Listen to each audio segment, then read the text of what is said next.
Pengantaran umroh ke bandara. Halo guys, assalamualaikum. Videonya diawali ada yang kumpul-kumpul, ini ceritanya lagi ziarah sebelum berangkat besoknya. Karena kita berangkatnya besok pagi-pagi banget waktu subuh. Ya sudah, aku lanjut di malam hari ini. Aku mau nyalakan lampu. Ternyata lightingnya ada gunanya juga. Karena malam harinya ibu mertuaku masih memasak nasi. Karena nasi ini besok kita pakai untuk buat nasi bungkus. Jadi biar ada penerangan aku nyalakan aja. Dan ini aku bangun waktu jam 2.48 menit ini. Aku mau bungkus dulu nasinya. Kalau ada yang bertanya emang ke bandara harus bawa nasi ya? Ya enggak juga sih, tapi karena waktunya pagi banget kita berangkatnya ke bandara, takutnya belum ada yang sarapan, makanya kita cari aman, kita buat aja nasi bungkus dari rumah. Bisa aja sih kita beli di sana, tapi setahu aku jualan nasi itu jauh banget tempatnya. Jadi ya sudah, biar tidak ada ribut-ributnya kita bawa aja lah ya nasi dari rumah. Dan tidak lupa juga cemilan-cemilannya, buah juga ada, gorengan juga ada, pastinya nggak boleh ketinggalan. Nah, pada pagi harinya ini masih gelap gulita, barulah kita berjalan ke bandara. Tidak perlu butuh waktu yang cukup lama, akhirnya kita sudah sampai di bandara. Nah, dan ini ayah mertuaku sudah standby di sini. Kedua yang pergi umrah untuk hari ini tidak hanya mertuaku, melainkan bersama saudaranya. Aku perjelas lagi, untuk hari ini yang pergi umroh yaitu ayah mertuaku dan saudaranya di desaku. Dari desa lain mah banyak temennya untuk berangkat, tapi ini aku sebut di desaku sendiri. Mumpung waktunya masih lumayan lama, ini anak-anak katanya mau belanja. Tapi kalau belanja di bandara ini mah kita nggak perlu jauh-jauh, kita disodorkan langsung jajannya. Pokoknya yang punya bocil harus siapkan kantong yang tebal karena jajan di bandara ini masya Allah lumayan.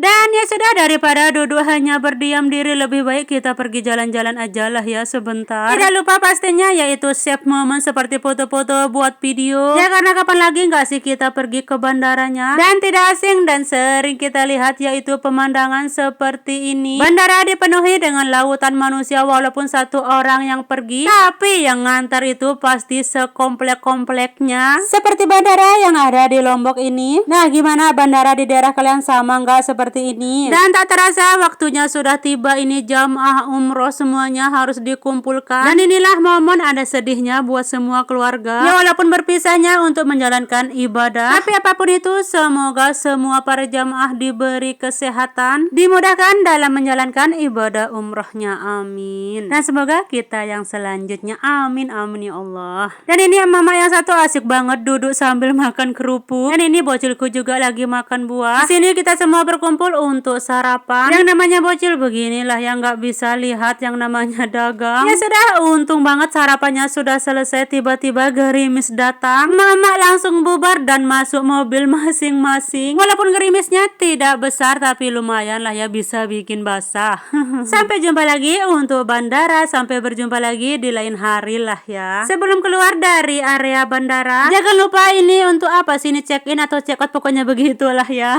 Yang belum datang ke Lombok silahkan datang ke Lombok. Yang sudah datang ke Lombok nggak apa-apa, silahkan kembali lagi untuk mengunjungi Lombok. Seperti tulisan yang ada di depan, welcome to Lombok. Kalian bisa menikmati keindahan yang ada di Lombok. Dari keindahan destinasi pariwisata, dari lautnya, air terjunnya, pegunungannya, dan keseniannya, semua ada di daerah Lombok. Wah, ini konsepnya kenapa promosiin daerah sendiri nggak sih? Tapi ya sudah, nggak apa-apa. Ya karena memang secinta itu sama daerah sendiri. Dan ini tiba-tiba bocilku yang kecil katanya mau muntah. Dan tidak hanya bocilku yang muntah, aku pun ikutan juga. Ya Allah, kenapa sih sekarang ini aku nggak bisa yang namanya pakai mobil? Mobil terbuka sekalipun juga pasti ada muntahnya. Itulah salah satu alasan aku jarang banget untuk bepergian. Dan aku herannya kenapa terjadi setelah aku punya anak. Sebelum kawin mah perjalanan jauh sebagaimanapun aku nggak apa-apa. Akhirnya sudah sampai rumah, rasa-rasanya ingin cepat tepar. Dan aku akhiri videonya sampai di sini, dan sampai berjumpa lagi di videoku selanjutnya. Bye bye.